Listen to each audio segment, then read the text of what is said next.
everyone. Today on Common Sense, I'm sitting down with financial expert Matthew Crow.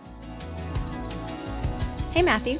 How are you? I'm good. Thanks for joining us. Thanks for having me. You ready to talk about money? Well, of course. Let's do it. How long have you been working in the financial world? See here, 14 years? And is that something you always wanted to do? No, it kind of just happened.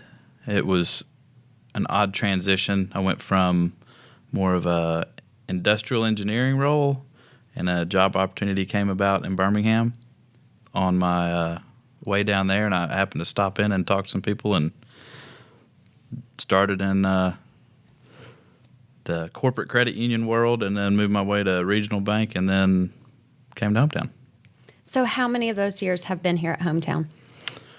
Since 2014, January, so 5 years. Okay. And what area of the bank and of finance do you consider yourself to be an expert in? Oh, gosh. I don't know about expert, but always striving to get better at more of the saving and wise spending.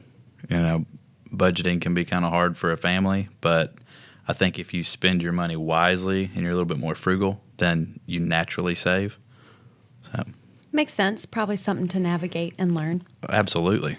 I don't think anybody's born with it, and I don't think it happens overnight. So it's definitely a lifestyle that you have to go in, and you have to make that your lifestyle. Well, in terms of your work at the bank, what is a typical day like for you? Or does it vary? Oh, man. Yeah, every day's different. 100% different every day. It's, one day dealing with projects, and then the next day you might be answering the phone and handling questions from a customer that is completely lost. Next thing, you might be at lunch and somebody stop you and like, hey, I have a question about a loan. I need, a new tractor. So, that's community bankers' work is never done. And I imagine those are all different learning experiences dealing with a variety of issues throughout a day. Oh, absolutely. It's, there's no substitute for experience, and you have to take every day and learn as much as you can. Nobody in this industry or any industry out there is going to know everything, and anybody that does, you probably need to look the other way. Well, what would you say, based off of that, is your favorite part of this work? Being able to have a positive impact on people's lives and seeing them grow into things that they didn't think they could, or they didn't think they had the means to be able to provide opportunities to people that they don't get that opportunity anywhere else. You touched on finances within a family a second ago. What's one lesson that you've implemented in your own family or your own personal life that you think has been really helpful? I think probably just learning where to spend money and where not to. It's always nice to have those frivolous things, but if you buy that one frivolous thing, next thing you know, you have 2 or 3 or 4 or 5, and you can't ever get anything out of it. So if you buy something that's actually going to be utilized to accomplish a goal in your life, you'll actually see that what you're spending your money on is helping you get further down the road and ultimately getting you ahead. So with kind of trying to prioritize what money should be spent on, is that done in a family conversation? Do you talk regularly and openly about it? How does it become a decision? It's kind of more just a natural conversation. You're like, hey, what do you think about this? Or I don't think, we probably don't need to do that right now. So if you just have an open conversation with the person you're saving with or the person you're spending money with, then you'll find that the more you have those open conversations, you'll find that the more you're on the same page. I like that. Kind of like what you would do with your partner at any stage of life. Money can be a shared goal, a shared habit. Oh, absolutely. Mm-hmm. Whether it's, you just got married or you've been married for 50 years, I think that you still need to have, it's just any healthy relationship, you're going to have open lines of communication. So that's no different in finances. Makes sense. Let's say I hand you an unexpected $1,000. I'm not going to. So Dang. Would you spend it, save it, or invest it today? I would probably put it in a savings account for right now until I can find somewhere to make more money with it. And then I would use it appropriately from there. So, savings account's great way to make money with your money while you're not using it. So that leads me to ask, do you have a favorite go-to financial resource? We've had some people mention savings apps or something like that, or books or money gurus. Who would have taught you to save that $1,000 first?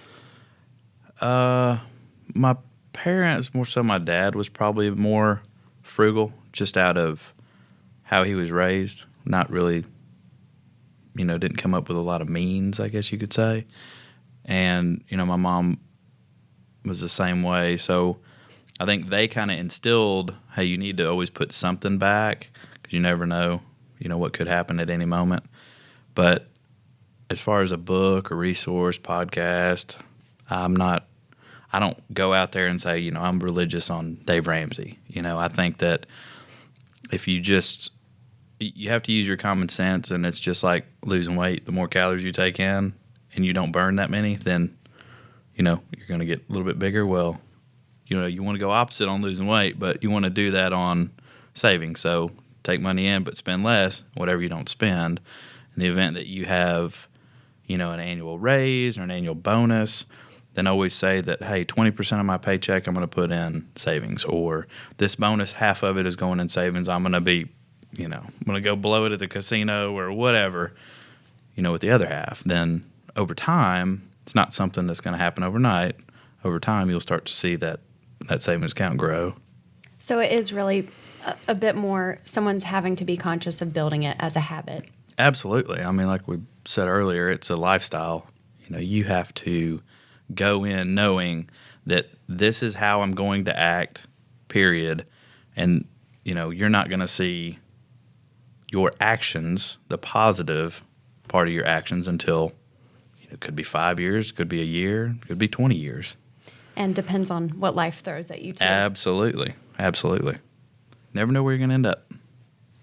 Well, what is one money tip or sort of consolidated piece of advice that you have relied on that we could share with our listeners and viewers that might make them smarter about money immediately? I don't know about immediately. I think we covered a lot of the same things about percentages off of your paycheck, or, if you do get a raise, and if you've been living on what you've been making, then take your entire raise and put it in a savings account. It's always harder to go below your means once you've been living over it than the other way around. So immediately start putting money back, and then going forward and adjust your lifestyle accordingly. Everybody would love to have a brand new Mercedes sitting in the parking lot, but the reality is we can't all do that. So you have to work up to a desire that you have or a goal that you want, and then I guess the other thing is reward yourself from time to time for what you've done, and then that way you have a positive influence on yourself. Hey, I've accomplished this X, and reward yourself.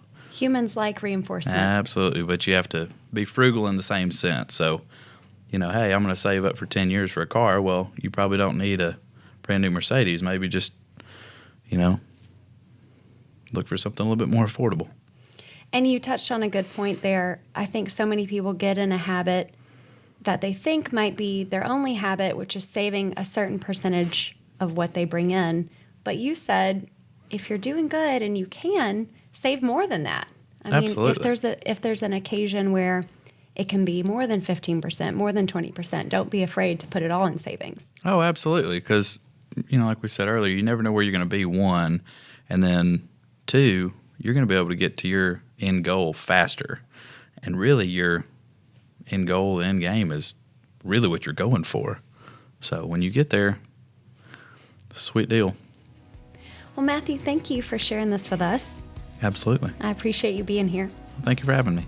And guys, we'll see you next time.